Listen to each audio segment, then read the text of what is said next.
안녕하세요. 한국사를 가르치는 김자연입니다. 오늘은 2주차 수업을 할 건데요. 잘 안 보이실까봐 좀 더 확대를 할게요. 2주차 수업을 할 건데 저번 주차처럼 필기를 꼭 해서 저한테 보내주세요. 그래서 오늘 시작할 거는 개화기예요. 개화기 전 시기는 어떤 시기였을까요? 개화기 전 시기는 세도 정치 시기였어요. 세도 정치 시기란 무엇인가요? 세도 정치라는 것은 외척 가문의 권력이 셌을 때를 말하죠. 그러면 개화기 때는 어떤 왕이 있었는지 볼게요. 개화기 처음에는 흥선대원군이라는 왕이 있었어요. 흥선대원군은 우리가 알다시피 고종의 아버지죠. 개화기 자체가 세도 정치 바로 다음이었기 때문에 왕권을 꽉 잡는 게 자기가 하고 싶은 일을 하기 좋은 상태였어요. 왜냐면 이 사람 다 막 권력을 다 가지고 있던 시기였거든요. 그래서 왕권을 강화하기 위해 세금을 걷는 방식을 개혁했는데요. 세 가지의 걷는 방식을 개혁했다고 해서 삼정개혁이라고 해요. 첫 번째로는 군정 해서 군대에 대한 세금인데요. 군정을 호포제로 개혁을 합니다. 그럼 이 호포제는 뭐냐? 원래 이전에는 양반은 군대에 대한 세금을 내지 않았었어요. 근데 흥선대원군 시기부터는 양반에게 세금을 걷었습니다. 그리고 환곡이라는 게 사창제로 바뀌었는데요. 환곡 같은 경우는 뭐냐라고 하면 세도 정치 시기에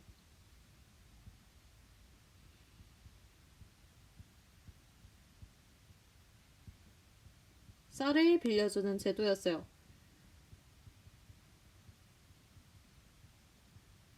쌀을 빌려주는 제도였는데요.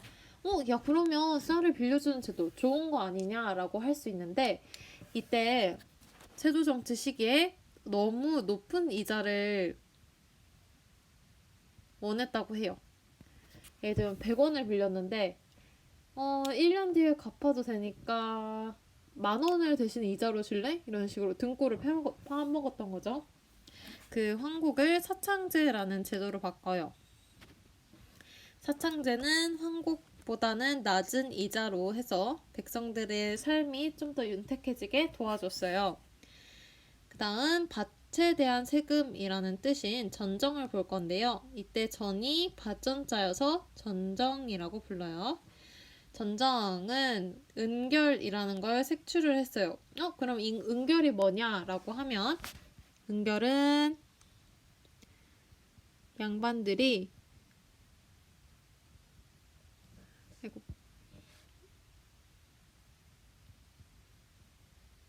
숨겨둔 땅을 의미해요.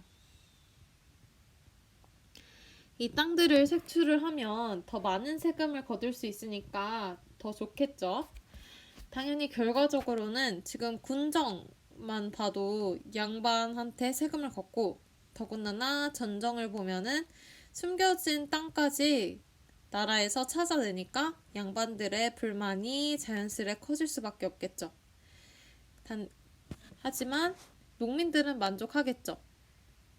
나라에서 곡식을 빌려주는 제도가 조금 낮은 이자로 바뀌었고 호포제가 양반들도 냈기 때문에 자신들이 낼 돈이 줄어들었겠죠.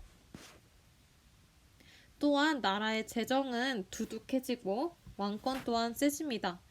민심을 얻었기 때문이겠죠. 그리고 내가 왕권이 세다는 거를 드러내기 위한 좋은 방법이 뭘까? 우리도 잘 사는 사람들 보면은 막 집이 일부러 삐까뻔쩍 몇 억씩 하는 집을 사잖아요. 그런 것처럼 흥선대원군도 내가 살고 있는 경복궁이 양란 때 조금 불탔었는데 이거를 중건을 하자 하고 그러면 중건하기 위한 돈도 그냥 하늘에서 떨어지는 게 아니겠죠. 그 돈을 마련하기 위해서 높은 값어치의 화폐를 발행하게 돼요.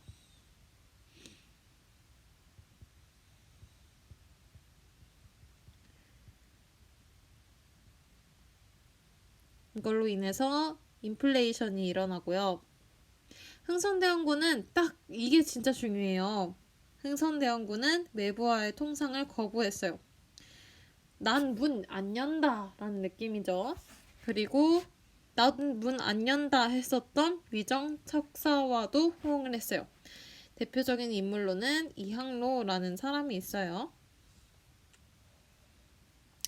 그 다음 볼게요.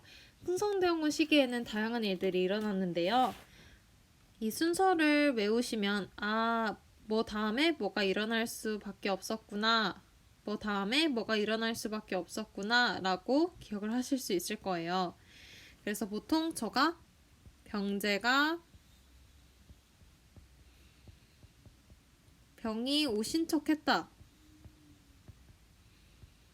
로 외우자고 했었어요. 이때 병은 병인양요. 제는 여기 적혀있듯이 제너럴 셔먼호 사건. 이때 병은 병인양요. 그 다음에 신은 신미양요. 제가 이거 순서를 바꿔 적었나봐요. 죄송해요. 이거 수정해주세요. 저도 이렇게 실수를 한답니다. 먼저 일어났던 거는 오페레트 도굴 사건이고요. 신미양요가 그 다음에 일어나고 그 다음에 척허비를 만들었어요. 자, 저처럼 이렇게 헷갈리시면 안 돼요. 병제가 병이 오신 척했다. 맞는지 한 번만 더 책으로 볼게요.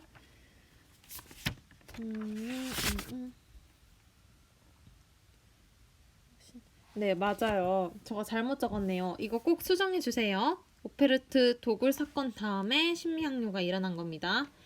자세하게 어떤 사건이었는지 볼게요.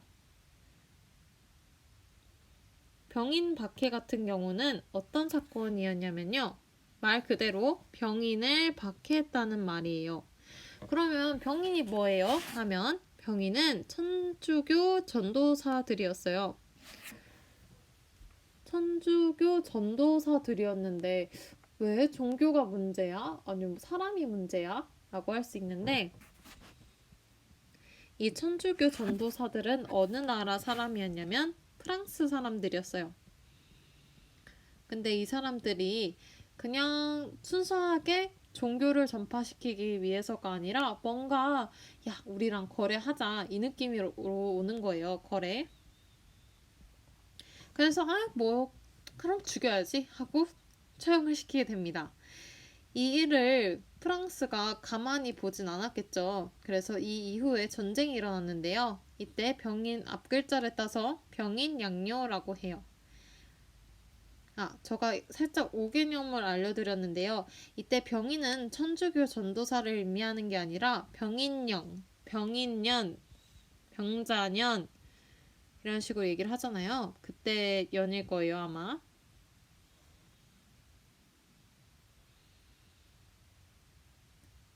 이것도 같이 한번 찾아볼까요? 아닙니다. 제가 끝나고 한번 찾아볼게요.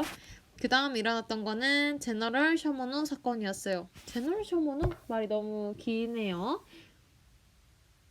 일단 궁금한 거는 뒷글자만 보면은 뭔가 배 같아요. 아이고. 배인데요. 어느 나라 배였을까요? 이 배는 미국 배였어요. 미국 배가 평양 쪽 바다로 들어오게 됐는데 평양 북한 땅이니까 한 이 정도 있겠죠.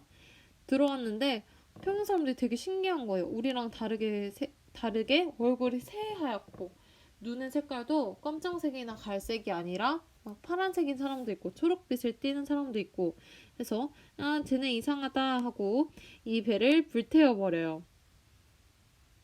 병인 박해랑 마찬가지로 미국 사람들이 가만히 있을 리가 없겠죠. 이것은 신미양요의 원인이 됩니다. 여기는 또 제대로 해놨네요. 오페레트랑 신미양요. 병인 양요로 프랑스랑 전쟁이 일어나게 되고 이때 외교 장각 도서를 약탈당하게 됩니다. 이게 루브르 박물관에 있다고 해요. 그리고 오페르트 도굴 사건은 뭐냐면 흥선대원군의 아버지인 남영군의 묘를 도굴한 사건인데요. 이때 오페르트라는 게 그 도굴꾼의 이름을 뜻해요. 오페르트가 도굴해서 오페르트 도굴 사건이라고 해요. 당연히 자신의 아버지였던 묘를 파헤치려고 하니까 더 통상을 하기 싫었겠죠. 그래서 위정척사가 더욱 강화됩니다. 그 다음 식미양요가 일어났는데요. 아까 배를 태운 것 때문에 제너럴 셔머노 사건 때문에 미국이 침입하게 됩니다. 계속해서 통상을 막기 위해서 전쟁이 일어나자 문 열고 싶지 않고 나는 더 문을 잠그고 싶다라는 생각에 나라 곳곳에 외부의 것을 배척한다라는 뜻인 척화비를 세우게 됩니다. 흥선대원군이 내려가고 고종이 친히 정치했다는 의미로 그 이후에 고종 친정이 시작되는데요. 고종은 흥선대원군과 다르게 개항을 지지하는 쪽이었어요. 그러던 중 윤효호 사건이 일어나게 되는데요. 윤효호 사건은 일본하고의 트러블이었어요. 일본 군함이 우리나라로 들어와서 난동을 부렸고요. 이것에 대해 대응하는 과정에서 우리나라에게 강화도 조약을 강요했어요. 강화도 조약이 우리나라가 최초로 다른 나라랑 맺은 조약인데요. 이 조약은 불평등한 조약이었어요. 어떤 내용이 있었냐면 치외법권과 해양 책략권이 있었어요. 치외법권이란 뭐냐? 만약에 일본인이 우리나라에서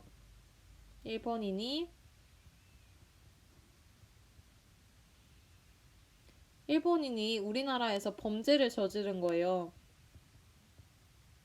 근데 이 사람이 한국에서 처벌을 받지 않고요. 일본에서 처벌받는 거예요. 그러면 일본 가서 처벌 제대로 받으면 되는 거 아니냐라고 할 수 있는데 전후 상황을 다른 나라에서 아는 것도 신기하고 하니까 당연히 그리고 자국민이고 조선인을 때렸다고? 아이, 괜찮아. 그냥 형량 한 1년 때릴게 라고 할 수도 있겠죠. 그래서 불평등한 조약이라고 볼 수 있고요. 해양측량권 같은 경우는 왜 할 수 있는데 우리나라의 그런 해수 고주도를 다 파악을 한 거예요. 이거를 통해서 전쟁에 유리하기 위해서 내놓은 조약인 거죠. 그리고 관세, 세금이 없고 무제한으로 우리나라 곡식을 유출할 수 있게 해요. 조약이 그런 내용이었어요. 그래도 좀 우리도 얻는 이득이 있어야겠죠. 일본으로 우리나라에서 수신사라는 것을 보내요. 수신사가 일본에 도착했는데 조선책략이라는 책을 본 거예요. 조선이 앞으로 해야 될 책략에 대한 책이었는데요. 조선은 러시아의 남하를 막아야 된다. 러시아는 지금과 마찬가지로 엄청 컸어요. 러시아 땅이 중국이 있고 러시아가 있죠, 위쪽에. 그래서 이 러시아의 남하를 막기 위해서는 미국, 일본, 청은 중국을 의미해요. 손을 잡아야 된다라고 적혀있던 거예요. 그러면 일본하고 청은 그냥 옆에 있는 나라니까 쓰여있을 수도 있는데 미국은 뭐야? 왜 얘는 뭐야? 얘는 어쩌라는 거지? 얘네는 가까운 나라도 아니고 지금도 비행기 타면 한 11시간은 가야 되는데 얘는 뭐지? 했는데 사실 조선 책략의 출처가 미국이었던 거예요. 우리나라랑 교류를 하고 싶어서 이런 책들을 내놓은 거죠. 결국 이 책을 읽고 우리나라는 조미수 통상조약을 맺게 됩니다. 조선과 미국이 서로 지켜주고 서로 거래를 하는 조약을 말하죠. 이 조약 역시 불평등한 조약이었어요. 어떤 점에서 불평등했냐면요. 일단은 최애국 대우를 조약에 넣었다는 점에서 불평등한 조약이었어요. 최애국 대우라는 건 뭐냐 하면 만약에 이명옥 학생분이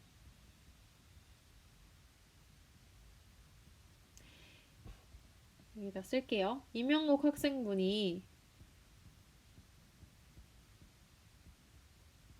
그 진방 과학쌤 있죠? 권혁규 쌤한테 일단은 이거부터 얘기를 하겠다. 이명옥 학생분이 저랑 최애국 대우를 맺은 거예요. 이명국 학생분 저를 꼭 최애국으로 대우해 주셔야 돼요 라고 조약을 땅땅 맺었어요.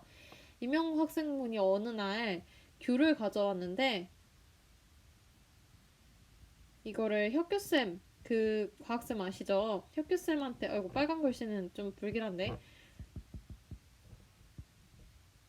혁규쌤한테 준 거예요. 근데 제가 이 소식을 듣고 이명국 학생분 저를 최애국으로 대우해 주신다고 했잖아요.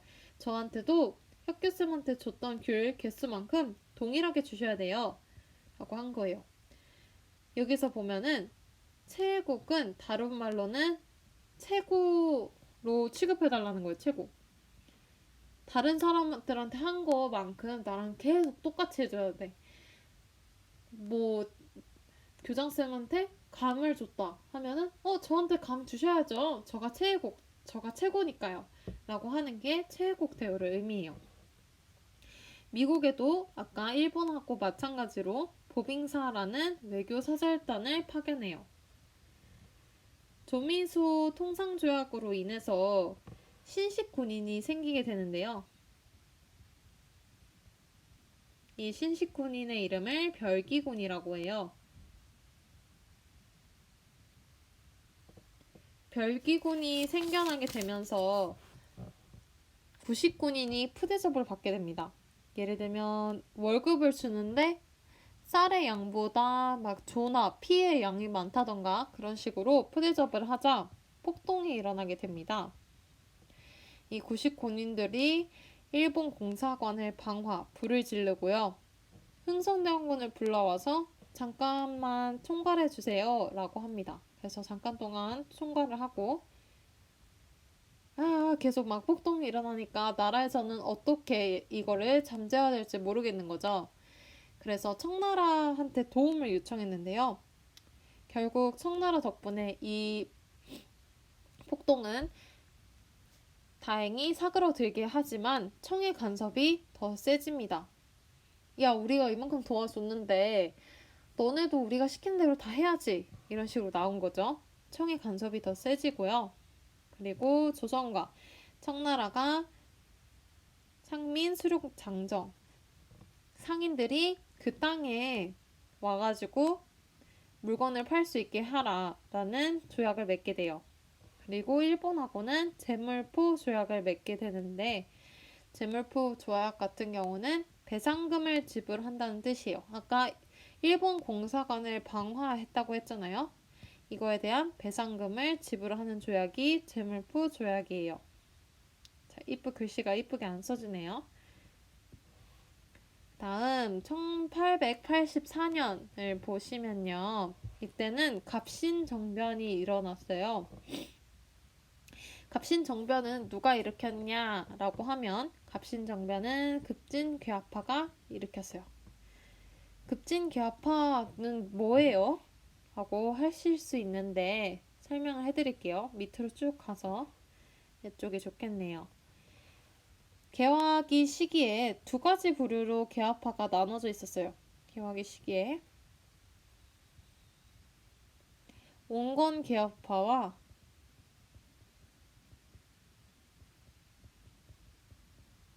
급진 개화파로 나눠져 있었어요. 급진 개화파. 온건 개화파는 어떤 사람들이었냐면 우리 개화를 할 때 중국을 모방하자라는 뜻이었어요. 중국. 이때 시대 때는 청이었겠죠. 중국을 모방하자. 급진개화파 같은 경우는 일본을 모방하자는 입장이었어요. 온건개화파는 말 그대로 온건하게 천천히 개화를 하자는 거였고요.